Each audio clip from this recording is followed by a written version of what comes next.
Welcome back to another episode of the Bearcat Basketball Podcast. I'm your host, Alex Meacham, former UC Bearcat basketball player from 1997 to 1999 under the legendary coach Bob Huggins, and I was fortunate enough to wear the iconic Jordan brand unis during my time. The Bearcat Basketball Podcast is presented by the Healthcare Management Group. Shout out to everyone at HCMG, and thank you for the support. I want to give a huge shout out to Rich and Kelly here at Mio's, the owners of Mio's in Clifton, for having the Bearcat Podcast live here. Can we give a round of applause to Rich and Kelly? Let me say this real quick. Rich and Kelly are some of the biggest Bearcat supporters of UC Athletics here in town. Great people that love this community. And I'm going to tell you what, they do so much between feeding the O-linemen, the fundraiser for Josh Wiley they did, having the podcast here live, all the things they do. We need to support them, continue to support them, and make Mio's the epicenter of UC Athletics and your game day experience, coming in here before games and after games and getting pizza, having a good time, drinking a couple cold Sprites and all that good stuff. Quickly, a quick shout out to my support staff, Stu Holt and Colin Cruzy, the producers. Without these guys, this would not be possible. Now, what's to come? Before every Bearcat basketball home game, we will do a live podcast here at Mio's starting 2 hours before the game, and it goes for 1 hour. We'll have different special guests, former players, and we'll announce those former players a couple days before each game. We'll have different media personalities, and I'd like to engage the Bearcat fans, get a couple Bearcat fans engaged on the podcast. So some really exciting stuff coming up soon. So it's time to bring in my special guest and talk some Bearcat hoops. Now, this segment is sponsored by the College of Arts and Sciences at the University of Cincinnati. They have a new flexible bachelor's degree that will allow you to graduate conveniently and affordably, and you won't lose any credit or have to start over. Now, I'm excited to welcome in this former Bearcat great who played from 1992 to 1996 under Bob Huggins. He is a Lakota legend and a Bearcat great. Your wife laughed when I said Lakota legend. I'd like to welcome in the Iron Horse. Round of applause for Keith Gregor. Thank you very much, Alex. I think my wife was actually laughing at the part where you said great. Now, Keith, for everybody that's in here, can you tell them what records you hold at UC for basketball? So, historically, I played every game since I arrived there, which was 131 games. Wow. That was a record for most games and most consecutive games. I believe the most games mark was broken by 5 or 6 guys during the Mick Cronin era. Gotcha. Because, of course, they played more games. They never played as many postseason games as we did. Right. So they technically got that one. But the most consecutive games was broken by one and only Sean Kilpatrick. Gotcha. So currently, I believe I'm the all-time postseason victories. Most postseason in Bearcat history. In Bearcat history. Yeah. Wow. So if you remember back in the 60s when they won national championships, there were no postseason conference tournaments. Okay. And I believe the first national championship was only a 16-team tournament. It was only crazy. 4 wins. That's crazy. That's crazy how much things have changed over time, and how much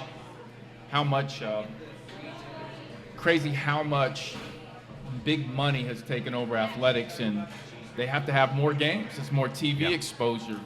And it's big business. I think we talked about this last week when we were sitting around. We were talking about how I think every game, or most games my freshman year, were televised on Channel 19. Yep. By Tom Brenneman and Derek Dickey. We've got my oldest son, Troy. He's right. Okay. So I know it's there's the Bearcat basketball. That's right. It's as if you went to broadcasting school in Columbus, Ohio. No, I do that because I have a good friend who runs one of the top Ohio State podcasts, and I always told him if I had a podcast, I would say the Bearcat. So that's kind of a shot at the Buckeyes a little bit.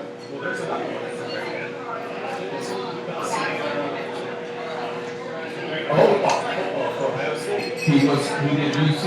Gosh. Somebody. Yeah, we all they come to me in a minute, broadcast, I can't remember his name. That was some key. You had a successful high school basketball career, very successful at UC. You've been successful after basketball. And when I asked Bob Huggins to describe Keith Gregor, you know what he said? Keith is a winner. Now, that's the worst from it. He might have said a couple of But what do you attribute to your success between when you won a state championship in high school, you were an MVP of the state tournament, all the success that you see, just everything you've done? What do you attribute your success to? A lot of things I just let come to me. It's always best as a player to look things around and let it come to you. And in high school, I was bigger, stronger, better than a lot of people play. It's really sports. Right. When we got to the University of Cincinnati, that was a lot of You went to Lakota, but now there's Lakota East and West. Who do you associate? I've never asked you this. Who do you associate with? Who do you cheer for? Do you split it 50-50 or? Well, so I've gone back and forth over the years because what's great is I have a lot of friends that stayed out in that area, and so they would either have kids that played at East or West. So depending on what sports they were in, I could actually be selective about which ones I choose.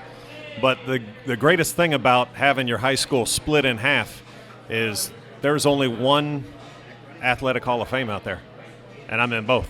Oh, wow. Because I went to Lakota. Yeah. Each school has a Keith Gregor picture in it on the Hall of Fame. That's awesome. That's pretty cool.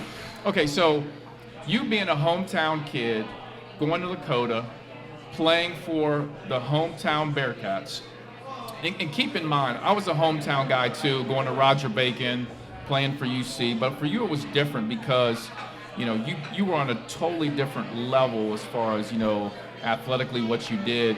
But what was it like being a hometown hero? And I want to segue that into what Jeremiah Davenport is going through right now, being a hometown kid. Yeah. So naturally you're going to have a lot more fans that recognize you from the second you walk in the door. Right. And I always love seeing these guys come, Kevin Johnson and Yancey Gates. I mean, over the years, we've had quite a few. A lot of them.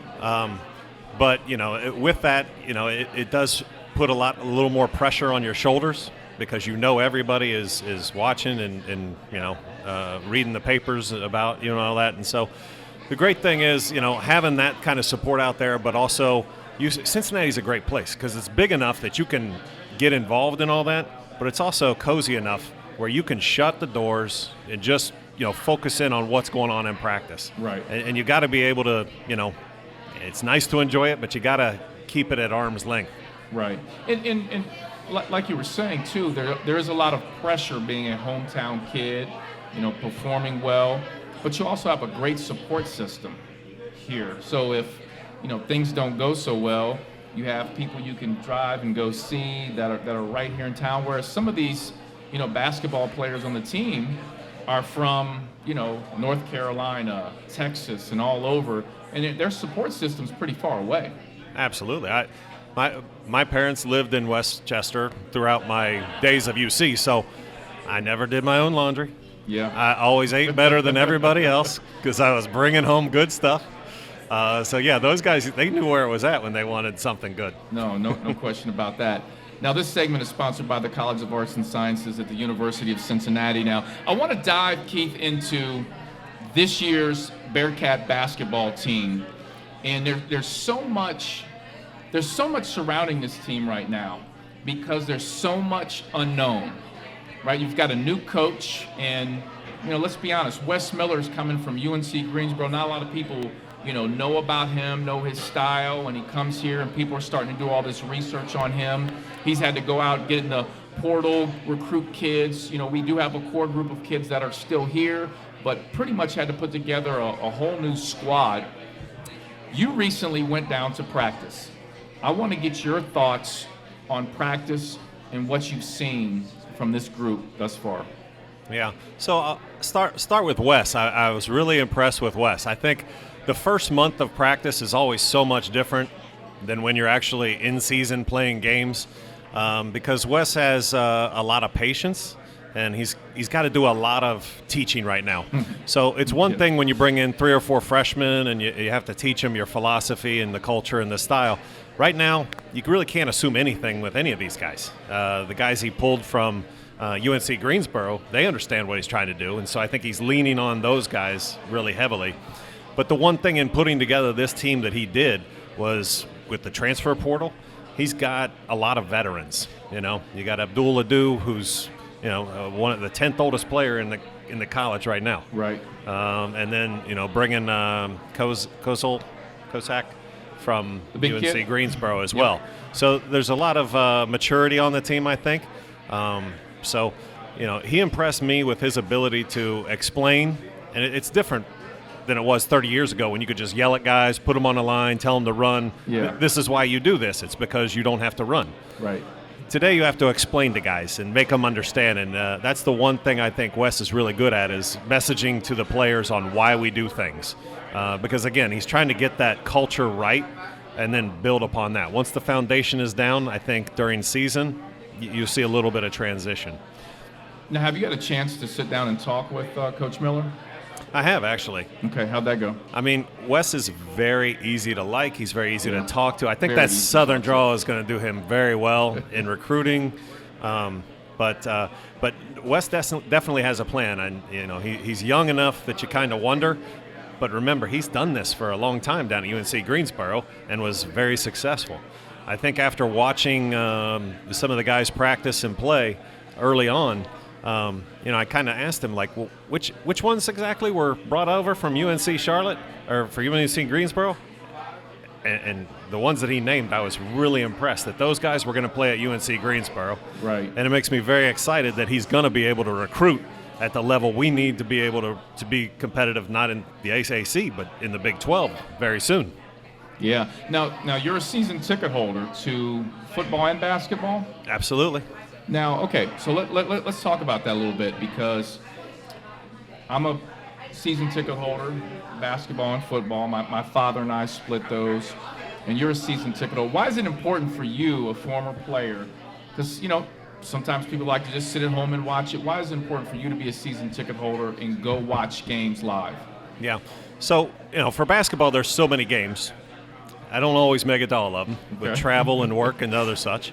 Football is one that I hate missing football games. I love football games. Yeah. And I think it started back when I was playing, and then when I graduated, the football players, they were the same ones that we worked out with down in the weight room. And those guys were around for several years, just as the guys that, were on the basketball team were. Right. So there was kind of a personal connection to them. And, just kind of seeing the history of UC football and basketball kind of parallel itself through the 90s, it was just something that I always felt part of that as well.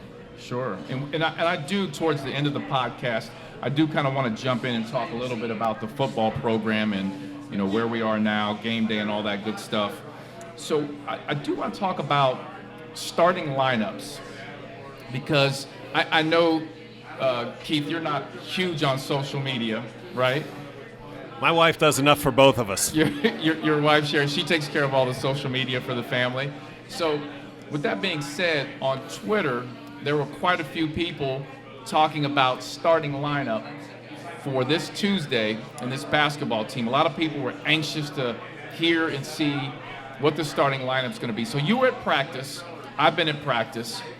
I have my idea of the starting lineup. What's your idea of the starting lineup for tonight's game versus Evansville? So I think there'll be a lot of recognizable faces in that starting lineup. If you look at what we've had, you've obviously got Adam Woods and DeJulius returning as your guards. Yep. One of the big things I think Wes did was go back out and secure Saunders. And I think having that third guard, he'll probably be strong, maybe coming off the bench. Obviously Davenport, and the other kid that impressed me was the John Newman. Yep. And again, you get to a guy who's transferring from Clemson. He's older. He's got a lot of leadership. I think he'll do very well. And along that same thought, Abdul Adu. I mean, the guy, has put numbers up in the SEC, both rebounding, and so I think that kind of maturity across the board with those guys is going to be what I kind of think we'll see more of. I know, that's good stuff. So my starting lineup is Mike Adams-Wood, David DeJulius, Mason Madsen, Jeremiah Davenport, and Abdul, like you were saying. And the reason I have that as my starting lineup is you got 4 guys who played last year, logged a lot of minutes. They know what it's like with the lights on, in the Fifth Third Arena. And you throw out Abdul, who's got some experience, some big game experience. So, I think, if you're Coach Miller, you're looking at this like, this first game, we want to start off on the right foot. And you don't want to put guys that are kind of with the deer in the headlight look that first game. You want to kind of work them in. The starting lineup, the next 4 games will probably change. He'll move in different guys. Different guys earn it in practice. But I think he's going to, personally, I think he'll put some of the more experienced guys out first. Well, and I think Madsen's going to have a big impact on this season. If you look at, I think, what Wes has talked about installing and what he did at UNC Greensboro was a team that would shoot a lot of threes, a team that would get up and down, which that fits into Madsen's wheelhouse very well. Very well. If we can get him shots, I think we're going to be very successful this season. No question. And one of the things I'm going to touch upon what you just said, one of the things that Coach Miller talked about with his team and style of play is he wants to play with pace. He wants his teams to play fast. So that means they're probably going to shoot a lot of threes. He wants them to rebound. But the one thing that I loved that Coach Wes Miller said about his basketball teams, he wants his basketball teams to play with an edge.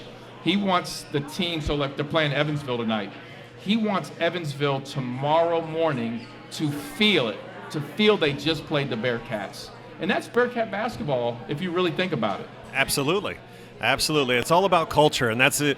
If there was one thing you could tell through practice is Wes is coaching a entire culture.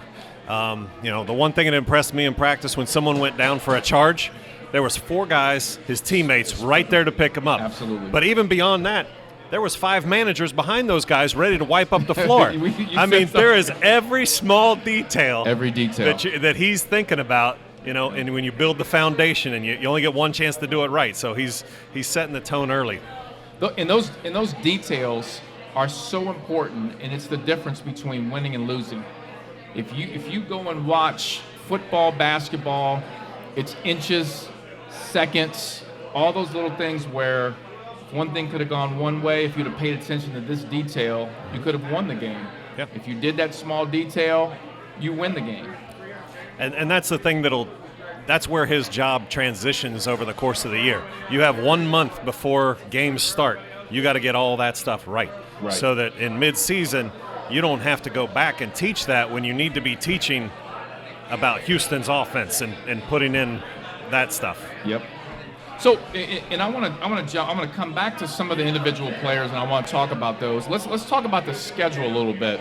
So, tonight the Bearcats are taking on Evansville, and we were talking a little bit before we went on and started the podcast.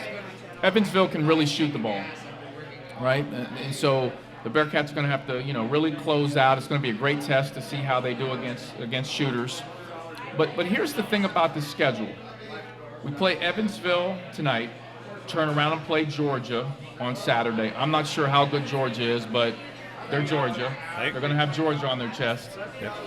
Then they have Alabama A&M, Presbyterian, and then they go off to the Hall of Fame Classic. So looking at those first 4 games, Evansville, Georgia, Alabama A&M, and Presbyterian, when you look at those names outside of Georgia, they're not names that stick out as really tough competition, but how important are those games for the growth of this basketball team in Wes Miller? I think it has a lot less to do with those teams than it does the Bearcats, right? So we got to get our stuff right. And, it'll be interesting to see at what point does the offense click? Yeah. When does Wes step back from half court and start talking to his assistant coaches because he knows and can trust that Adams Woods will have guys in the right spot, or the guys are going to, do what they need to do. When I look at that schedule, I wish that was our football schedule right now. Yeah. Give me Georgia right now. I'll take it. So let's jump back real quick to some of these players on the team. So in preparation for the show here today, I was looking at the roster, and the more and more I looked at the roster, Keith, I said, this is actually odd as it might be. This is an experienced team, and it's kind of a weird type of experience, meaning that you've got your returning guys in Mason Matson, Mike Adams-Woods, Jeremiah Davenport, Mikey Saunders, Rob Banks, who's hurt right now, but he's coming back. You've got those guys coming back. They aren't necessarily, outside of David DeJulius, who's the oldest guy on the team, as far as the returning guys, but the guys coming back are young, but they logged some minutes last year. Then you mix that with the Mississippi State transfer, a Clemson transfer, a Wake transfer, guys that played minutes for solid programs. When you start mixing that in, you've got an experienced ball club in an odd way. You're right, and that's what Wes's job is difficult, is meshing all those together. Exactly. There was a coach down in Lexington that used to talk about his players coming in that his job was getting them to play together. I ain't gonna say his name. Yeah, we know who you're talking about. But that really is what it is, and it's not only that, but each one of these guys comes from places where they played. Right? Right. And everybody wants that playing time. And Wes was talking about it at practice on Friday. If somebody goes down, there's another 20 minutes up for grabs, and you guys exactly are competing for that. So everybody wants it. They've got the experience, and meshing it together, it could be a really surprisingly good year. Yeah, I agree with you. So I think this basketball team is going to be competitive all year. And so from my standpoint, as a Bearcat fan, as a former player, what I would like to see from this basketball team is for them night in and night out, whether we win every single game or not, is to be absolutely competitive. And you leave the Fifth Third Arena or you turn off your TV and you said, you know what, we really competed. We fix up a couple things here and there. This team's going to go to that next level in this program. So just like you go back to when Bob Huggins took over the program, that first game versus Minnesota where Steve Sanders hits the shot, all the games after that, all the fans are going, this is the brand of basketball that we need. And that's what I would like to see from this basketball team. And that's the rebuild that you talk about. With a new coach, they like to come in and they don't really care about winning, and they feel they got 3 or 4 years before they Right. need to win. That's not the case. When you've got as much veteran leadership and age and maturity on this team, like with Bob Huggins, he brought in a bunch of junior college guys, and it was win immediately. Yep. And what that does is it allows you to go out and show guys immediately what you're all about. And I think Wes has already been successful on the recruiting trail, Yes. getting some big-time recruits, Landed a 4-star. and that'll continue. Landed a 4-star, offered another 4-star, and a 5-star. Now, let me ask you this. So let's segue that to the Big 12. Bearcats going into Big 12. I guess when they figure out the whole money situation will determine how soon they go in, because they can buy their way in quicker, correct? Correct. So 2 years, or I guess the more money, the quicker you can get in? It could be. I mean, it's 2024, I think, but 2023 is a very real possibility when the money kind of works its way out. And, I mean, the good thing is we know we're competitive right now. Yeah, for so sure. there's no reason not to. And so when you look at recruiting, when a Wes Miller walks into a home and he's recruiting a kid and he's saying, I want you to come play and I want you to wear the red and black. I want you to play for the Bearcats, and you're going to be playing night in, night out against Kansas. You start naming all these Big 12 teams. That's a different pitch to a kid, especially a kid that's a 4-star. a 5-star. If we start landing those guys, watch out. Absolutely, and for basketball especially, because you're looking at what is now going to be, I think, the premier basketball conference in the country. You're ESPN every night. I mean, everybody you're gonna get to see. Right. It's the Big 12's good. It's an exciting time for UC athletics. So if you were looking at the roster right now, so I've got the roster printed up right here. Okay, here's what I want you to do. All right, it's a close game. Do you have Kyle Washington and DeMar Johnson on that roster? No, I don't. Because I'd like to revise my starting 5 if that's the case. So 30 seconds in the game left. UC is down. You need a bucket, okay? In this case, we're going to go for 2. Call a timeout. Who are you running that play for? You know, I think I'm going to start by getting the ball into Julius's hands. Okay. Because I think he makes very, very solid decisions, and he's got that kind of CP3 game where he can get that 15-footer off. Veteran, been there. Yep. But, you know, I want to have Davenport on the court. Yep. And I'm just going to set up Madsen at about 23 feet in case somebody forgets about him, because that's the ultimate outlet, man. I'll take a 3-pointer even if I need to, because that dude's money. So I love what you said. So get the ball to David DeJulius. He's going to make a good decision. Looking for Davenport, and if they sag, double on him, boom, you got Madsen open for 3. I agree with that. And I'm going to use that to segue into leadership and how important leadership is. So you know how it is when you play for Hugs, you know, you develop different leadership roles. You have a guy that leads by example, a guy that leads vocally. So when looking at this basketball team for this year, you know, who do you see as the vocal leader for the basketball team? And then who do you see as that person that leads by example? So, again, I like the Julius. I like the Julius because he already made the transition, right? He came from Michigan to Cincinnati, right, and he had a very successful year last year. And now we're trying to mesh how many new guys? Guy from Clemson, Mississippi, you bringing all these other guys in. Well, he's already done that transition. Right. You know, Davenport being the leading scorers and one of our go-to guys, he's going to be critical in that too. You know, these are guys that have always come to him, though, right? Because he's been a Bearcat since day one. Mm-hmm. I do kind of like that, that transfer. The decision to make that is very bold. And coming in the way he did last year and kind of setting himself up in that leadership role, I think the other guys are going to look to him. Like, he made a transition. He made it smooth. He was successful at it. But it'll be interesting to see when that does sort of change, because it's going to be up to Wes a lot. Right. Because all these guys, even the guys that have been here, Davenport is now part of a Wes Miller program. Yep. So, it's going to be coaching, but by the time we get to Christmas time and the conference schedule, we're going to have a clearer definition on absolutely who's the go-to guy and who's stepping have up to be established by then. I totally agree with that. And with that being said, one of the things that I've seen, Jeremiah Davenport, I'm trying to think who's the last guy to really have on both ends of the court that much energy. Like, if he's getting a rebound, if he's getting a defensive stop, if he's making a shot, he's letting you know. And that's kind of infectious. Like, everybody's excited about playing, right? He gets everybody pumped up.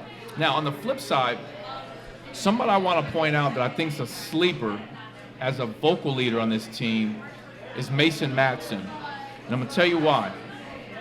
The different practices I've been to, different things that I've been at, Mason Madsen just has this aura about him that people gravitate towards him. And he's very positive, and he says the right things to his teammates. And I think that goes a long way. Like, when I played, and I know we'll talk about when you played, but like Kenyon Martin was our vocal leader. Sure. And he did it different ways. He would grab you and let you know you're not performing. Yeah. He would high-five you and tell you, great job. But I think Mason Madsen will lead vocally in a different way. As we have fans coming over here to say hello to you, Keith. Yep. Yes, sir. So Keith, when you played, talk about leadership. Like, who was the leader when you played? So, yeah, when I first came in, remember, I came into a veteran team with Nick Van Exel, Eric Martin, Terry Nelson, Jeez. Corey Blunt, Lot of A.D. goats. Jackson, and Terrence Gibson. So, T-Rat T-Rat. was a coach. That's a good one. That's a good one. T-Rat was always, breaking it down for you Yeah. and helping you That's out. a good one. So he was great. The guys like, Eric Martin and Terry Nelson were beating me up, and they're the ones putting me on the ground, and then T-Rat would kind of pick me up. And, Yep. and after practice, Nick would tell you what your role really is. So, I came in with a group of a lot of those guys.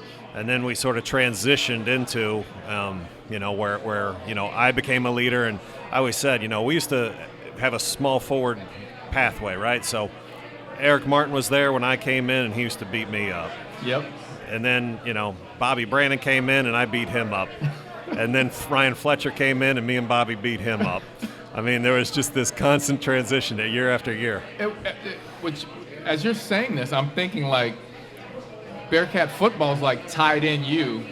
And like, as I think about that, like you think about Eric to you to Bob. I mean, there's Curtis some Bostic. great forwards yeah. we've had. Oh, yeah. And I didn't really think about all those different transitions. Some great players. Now, if you go back and look at the studs, even before Eric, you had like Lavertus Robinson. Oh, yeah. I mean, we had just studs. One of Chicago's finest. Yeah. I actually interviewed Lavertus Robinson for the podcast. You talk about a tremendous dude doing great stuff in Chicago. True. So, listen, I want to ask you this. How tough do you think it was last year for not only the Bearcat players, but just think about college basketball players in general, last year going through the pandemic, not having fans? And I think Mason Madsen said something about this recently. He's so excited to play an arena tonight with fans.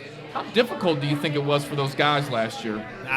I wouldn't have wanted to do it. I mean, it's. I came in right after University went to the Final Four. My freshman year was basically all those same guys that we just mentioned playing in the Elite Eight. I played in a Shoemaker Center that was sold out every game. Yep. My sophomore year transition, we weren't so good. Yeah. We played in front of maybe 10,500 a couple times. Still a lot. Instead of 13,000, but it was noticeable. Yeah. It was a different atmosphere altogether. Gotcha. So playing in front of no one essentially, but family, that to me that's just. I mean, we had practices with more people than these guys played against in Right. games. And so these guys coming in, the sophomores haven't played in front of anybody yet. Yep. And the freshmen haven't played in this Crazy. environment yet. So, it is very different what these kids had to go through the past couple years. That's tough. And I think, Keith, one of the things that people, I like to dive into the minds of guys like you and others. They need to understand how tough it is to play at the Division I level, to play a sport like basketball or football, where it's a grind. It turns into essentially a job. If you look at all the things you have to lift weights, you have to go to study table, you have classes, you're trying to graduate, you've got a game. I mean, how tough is it to be a Division I basketball player? Yeah, I had kids and I had aspirations. I thought they would kind of do the same thing I did, and I'm kind of glad they didn't. Yeah. Because, like you said, it's a job. It's a business. When I first got out of University of Cincinnati and I went back and watched a basketball game, I didn't see the basketball game. I saw the X's and O's. The fans are complaining that somebody made a foul over here, and I'm drawing it back to half court where this guard made a misplay, somebody didn't slide right, and it's three people down the road which you actually blame. So, it's a totally different perception of the game. And so the more I kind of step away over the years, the more enjoyable the game becomes. Yeah. You know what, and it's funny, so when I played going through the grind of playing at the Division I level, that next year after I finished up and I went to a game, I went to practices, I was so relaxed. I'm like, man, and I know what those kids were going through. I'm like, as exciting as it is, game day, making a run in the NCAA tournament. There is like a little bit of a relief when things because you're mental and physical. I recall my first practice back. I think I sat down on the sidelines, and Hugs came over and sat down with me for about 30 minutes because he didn't want to coach. He just put all the guys on the line, and they just ran. Right. And I know those guys hated me for that, so I think I stayed away the next few practices. They're like, Keith, don't ever come back exactly to practice. Yep. Keith, I have a couple questions for you here. I've actually got 4 that I want to dive into. Question number 1. What was your favorite moment wearing a Bearcat uniform? What was your favorite moment wearing a Bearcat uniform?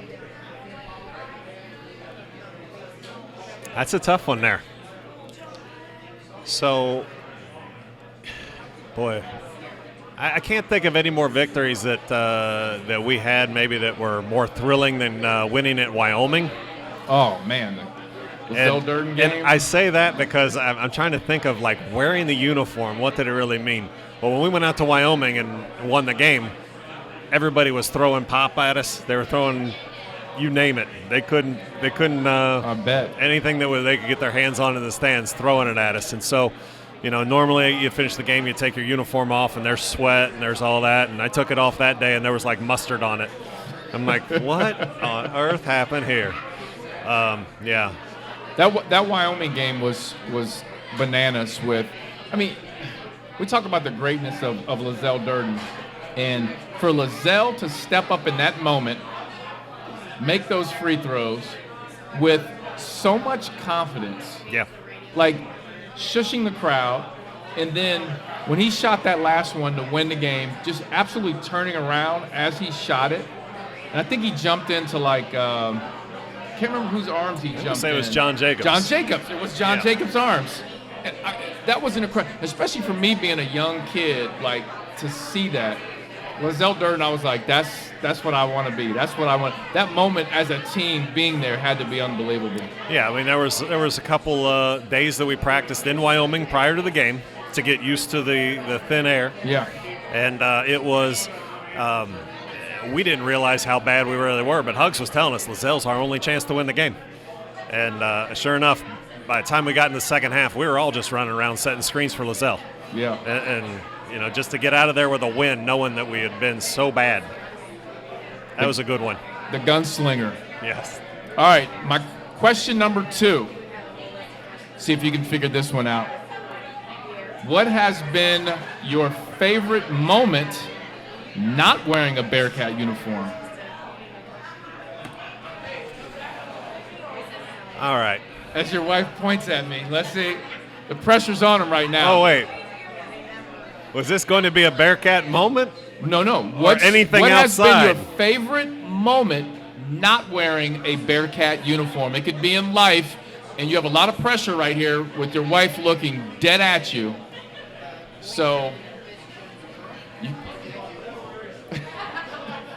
So on Thursday night of this week, Sylvester Stallone is re-releasing Rocky IV with new footage. Can I count that? wow.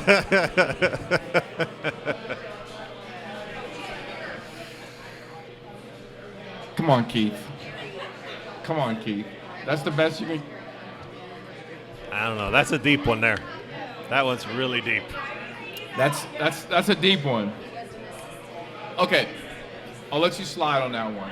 Now this one.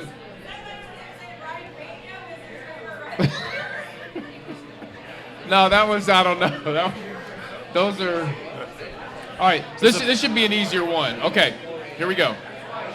Before every Bearcat home game when you played, what was your pump-up music? Like, who were you listening to that got you pumped up for the game? So I only got one song in the locker room per game before the game. Okay.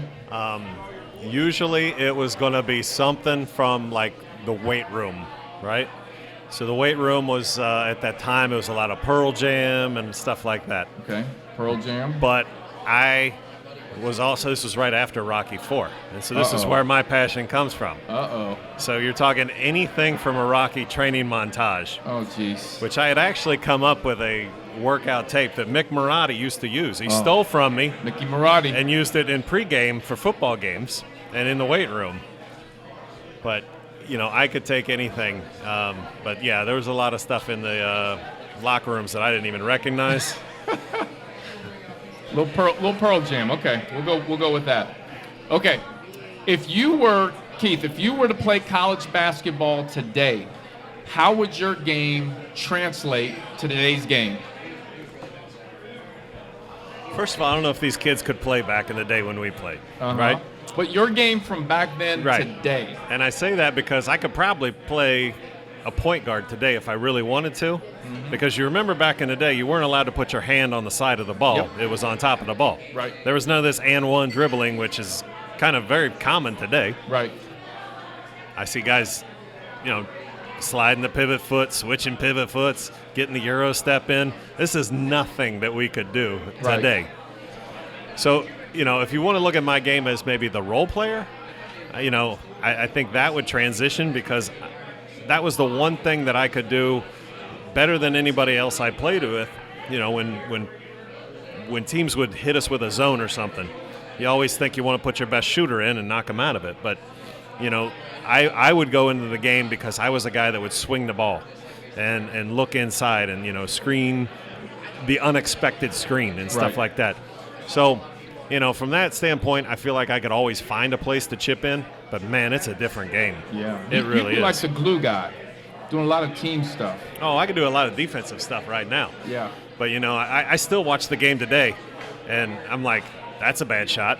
And it goes in. Right. I mean, all these kids that are taking step-back threes and these off-balance shots, that didn't exist 30 years ago. Yep. I mean, it was catch the ball, step into it, be ready to shoot it with your hands. These guys catch the ball today, and then they take 2 steps before they do it. Yep.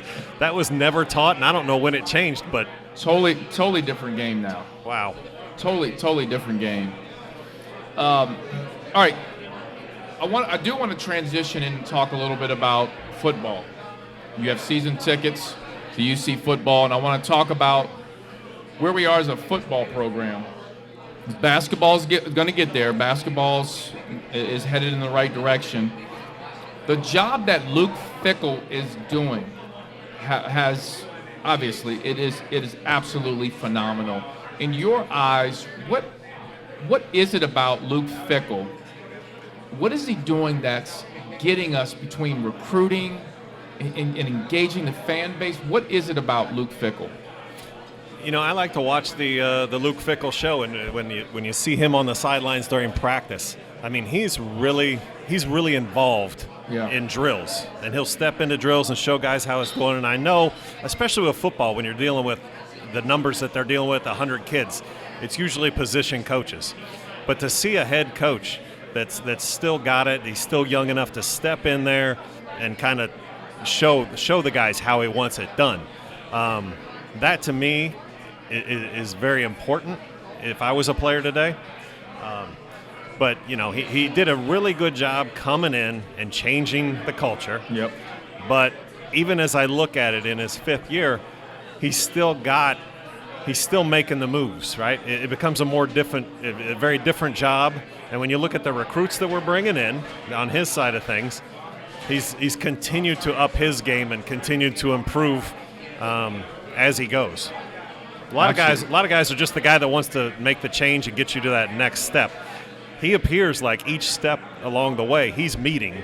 The recruiting job that Luke Fickell and his staff are doing is incredible. And I think one of the best things that Coach Fickell and his staff have done is, you look at the Tuberville regime and then transitioning into Fickell. Fickell basically drew a circle around a radius of greater Cincinnati and Ohio. Yep. And he says, I'm going to lock in to these best players, and I'm going to make sure they don't leave our backyard. And I think he's done a hell of a job of not only locking in and getting those guys, but getting the right guys, too. That's very important. Yeah. I think that was what I was going to mention. I mean, the prototype. You look at Ritter, and then you say, well, who's next man up. And then you look at the backup quarterbacks and Evan Praters and all that, and they all kind of fit that same mold. Yep. They're athletic, they can run, but they can run the offense and pass it first. Across the board, we've got a lot of talent that we've yet to uncover. And I personally think, as great right now as UC's basketball or football team is, I think the best is still yet to come. Like with guys, the momentum they have now, they have guys coming in next year, the year after, that are going to be studs. Evan Prater will be the next man up, and I think he's going to be a hell of a quarterback. I think this football program is going to be phenomenal. And then going into the Big 12. Yeah. And on the national scene, a lot of people look at Cincinnati as just blipping up this year, and that's just not the case. No. If you look historically, I mean, positions like a tight end, where you could go to Connor Barwin and Brent Selleck and Kelsey and there's a Gaduli in there and a DeGuara and then what we've got now with a Wiley. We've got a lot. No question. A lot of history. They're saying that this Bearcat football team could have between 8 and 9 guys drafted, potentially 3 in the first round, which I think will be the most ever in Bearcat history. I think they had 2 draft picks in the first round, and 1 year was the most ever. So, it's amazing. And let's talk a little bit about homecoming on Saturday. What an amazing atmosphere with game day coming in. And here's the thing about game day. Game day comes in, and obviously a lot of the fans are very upset, pissed off about the playoff rankings, right? And there were some people that said, I saw it on Twitter, boycott game day. And I'm thinking totally the opposite. Like, show game day in the country what Bearcat athletics are all about, how great the Bearcat fan base is. And Lord have mercy, did they show up. I had people from around the country that don't even have anything to do with Bearcat football, don't even care. They were texting me going, what the hell is going on with game day? Where did all these people come from? And I'm like, it is serious here. Yeah, no, there's a very serious football fan base, and when you look at the schools that have these stadiums with 100,000 people, and they're 2.5 times the size of ours, they don't fill game day like that. We had a bigger game day. They don't have the bigger passion. Isn't that amazing? And that's when you put the teams on the field, you can't just say that this is the favorite because they have a stadium with 100,000 people. That has absolutely nothing to do with playing the game itself. So, I think the history that's here and the fan base, we're hungry. We've been hungry for a long time, waiting to get into this next conference, waiting to see where we can take this thing. And in the coming years, there's really nothing holding us back. No question about that. And I do want to talk a couple more things about football before we jump back to basketball. What are your thoughts, and this has been talked about quite a bit, every football game that UC has, they're expected to win by 50 points. It's like, if they don't win by 50, people are considering a loss. It's like, we're 9-0, folks. This team's doing very well, a lot of great kids. You playing, you guys have, back in the day when you played, you're playing Presbyterian, and you're supposed to win by 30. I think what people don't understand is it's a lot more pressure than you think to have to come out and win by that amount every single night and perform at this high of a level when you're a 19, 20, 21-year-old kid. That has a lot going on. Yeah. Well, and I don't think there's any difference in football or basketball. When you get to this stage in the season and you're playing your conference opponents, we're thinking about things on the national level. Everybody else is thinking about how do we win the conference. And when a Cincinnati comes in, that's how you save your season. That's how you make your mark. And in basketball as well as football, remember, these coaches for Tulsa, they played a Luke Fickell team the last 5 years. They've got more scouting. Yep. They know what he's trying to do better than anybody in the country. Yeah. So you don't see these big blowouts late in the season, not in basketball, not in football. I mean, everybody has a lot of common knowledge of what you're trying to do, how you're going to do it. And the Tulsa game, I mean, those guys just lost the AAC championship to us by a field goal last year. Yep. You telling me that wasn't on their bulletin board all year long? No question. I mean, question. That was a bad spread to start with. Yeah, no question. And that's a lot. That's a lot of pressure right there. Bearcat fans, I'm gonna need at least one fan to come up, and I'd like to have one fan ask Keith Gregor a question. And I need it to be a tough. My guy right here with the beard, come on up. I need it to be a really tough, hard-hitting question. You're gonna come over. Why don't you come over this way? Oh, it's gonna be a statement.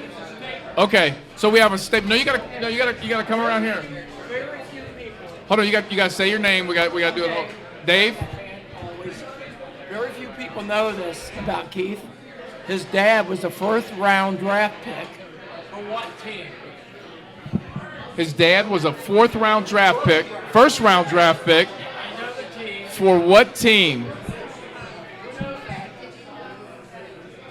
Me. I lived there. Phoenix Suns. So if you live there, why did you come back here? Wow. Phoenix Suns. First-round pick. Yeah. Yeah. Wow. Name's Dave, right? Dave. Thank you, Dave. Thank you. Appreciate that. Keith, do we want to talk about this? It's true. So it's very interesting. So he was the 8th pick overall in the first round. Your dad was the 8th pick. 8th overall. pick overall. I'd be retired right now if that was the case today. And, I wouldn't even that's need to signing work. bonus. If my dad did that, yeah. So that was with the Phoenix Suns. And the interesting thing was the Phoenix Suns were an expansion team that year. Okay. So when you talk about records, my dad was the first draft pick of the Phoenix Suns ever. Wow. Right. That's great history. So when you go to Phoenix and you look at guys that, you know, when they put up their Hall of Fame and all that, and you see a Charles Barkley and a Majerus and all that stuff, and then there's my dad's picture because he was the first one ever drafted. That's amazing. Yeah. Do you have a picture of your dad and the Suns? I do not have a picture on me. Nobody carries a wallet. I mean framed in like your man cave. We do have, yes. I have my dad's playing day picture in the man cave, absolutely. But who else was he drafted by? Oh, wait a minute. There's more? So at the time, teams in the NFL were starting to dip into the college ranks. Okay. And so my dad had I'm very much built like my dad. So at that time, if you're 6'5", 6'6", and good build, 250 pounds, you look like a very attractive tight end. So yes, the Dallas Cowboys invited him to come out and be part of the Cowboys. So interesting. I love the Bengals, but the Cowboys are my NFC team. They always have been because that's how I was raised, was to appreciate and love the Cowboys. See, I did. Thank you, Dave, by the way, because I didn't know all that stuff. Thank you for that. That's good stuff. So, your man cave. I've seen pictures of your man cave. Hey, Sharon, is that my man cave or is it a believe it or shared not? Man cave, Sharon? It was her idea. You designed it and you laid everything out? Okay. I just enjoy it. You just enjoy it. So in your man cave, what Bearcat memorabilia do you have? Because I will say this. Have you been to Hugs' house in West Virginia? I have, yeah. So you've been down there and it looks basement. like I survived the basement. Oh, yes. you survived the basement? We can't tell those stories. That's a whole other thing. It's Amy Mills. Tell us about your man cave. What's Bearcat memorabilia do you have in there? Well, I would say the prized possession would be all the rings. So I've got 4 championship rings because we always won championships. Yep. And then I also have a state championship ring. Oh yeah. But then I've got the framed jersey that was given to me at my graduation or whatever. But my wife, what do you call that? It's a memory box or something. Okay. She took my Letterman jacket along with, I think it was a net from the conference championship that I swindled out. and a bunch of ticket stubs to all the NCAA games that my parents went to and all that, and created a collage storybook, something or other, that hangs on the wall as well. So I got lots of memorabilia from that. That's pretty cool. So, Keith, you talked about Rocky a little earlier, and someone on Twitter sent me this message. Thomas MM2221 on Twitter wants me to ask you, how many times have you watched Rocky 1 through Creed 2? Holy moly. So November 23rd of next year, Creed 3 comes out, so that'll be a big moment, and then I'll be able to start watching those so again. are you so really, there's another one coming out. You're into the Creed. You're into the Creed ones. It's a transition. That one will not have Stallone in it, though. Oh. It's rumored he You might will not not be watch in that that. one, so that'll be tough. But obviously, growing up, what I did, number 1 and 2 were a little older, so they're a little harder to watch. I didn't get into those as much, but I watched those a lot because they're always on TV. It's one of those things like internship or something. You just can't turn it away. The Hangover. You find it, you get stuck on that channel. Rocky 4, Rocky 3, that was like every game night. Every game. Right before every game, there was either a Rocky Fest or a Rambo Fest or something to get you hyped. Your favorite villain from a Rocky movie? And depending on your answers, I might have a story for you. Well, I can't count Creed as a villain. Huh? You can't count Creed as a villain. No. Well, yeah, no. And if you're talking true villains, maybe. Yeah, Apollo Creed really wasn't a villain, right? No, he gave him the opportunity. So I would say probably Thunderlips. Go with Thunderlips. Thunderlips. I do not have a story. Well, so what do you got? The Big Russian. Dolph? So Ivan Drago. Drago. Yes. So I'm in Los Angeles, and I'm walking with a buddy. We're walking up a hill to go to a Mexican restaurant, and a guy walks by us putting on his leather coat, and he goes, "How you doing?" And I look over, I said, "Good, how are you?" And we keep walking, and all of a sudden I go, "Drago?" I turn, and he turns around and he goes, "Hey," and I'm like, "Whoa." Walked right by us. Nice as could be. And we were on a hill, so I didn't want to run down the hill and go take I almost did and go take a picture, but I did. I regret that. I wish I would have gotten he was not as big as I thought he was. Not as tall, no. He's not as tall. Yep. Obviously, Sylvester Stallone being so small, and then camera angles, you can make people look a lot bigger than what they are. So real quick, I want to get prediction, Keith. Prediction on tonight's game, Bearcat basketball, starting tonight versus Evansville. What's your prediction? I think we're going to find out how the Bearcats will perform down the stretch. I think it's going to be a close game, but I think we'll get them by a couple possessions. I'm going to go Bearcats by 5. Bearcats by 5. I wrote that down. I wrote, gonna hit up your bookie. I'm gonna go Bearcats by 15. I think we're gonna have a great crowd, and I think that crowd is gonna ignite the guys in the second half, and we're gonna start to just completely take over and win by 15. That's my prediction. I like that. Good prediction? I'm hoping for your prediction as well. I hope my prediction's right. Quickly before we finish up, if everybody could give a round of applause to the staff here at Mio's. Thank everybody, Rich and Kelly.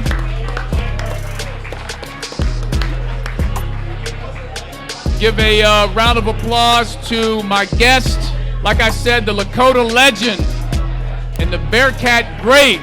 We'll give a round of applause to Keith Gregor. Thank you. Go Bearcats. And again, we want to thank everybody for listening to the Bearcat Basketball Podcast. Go Bearcats!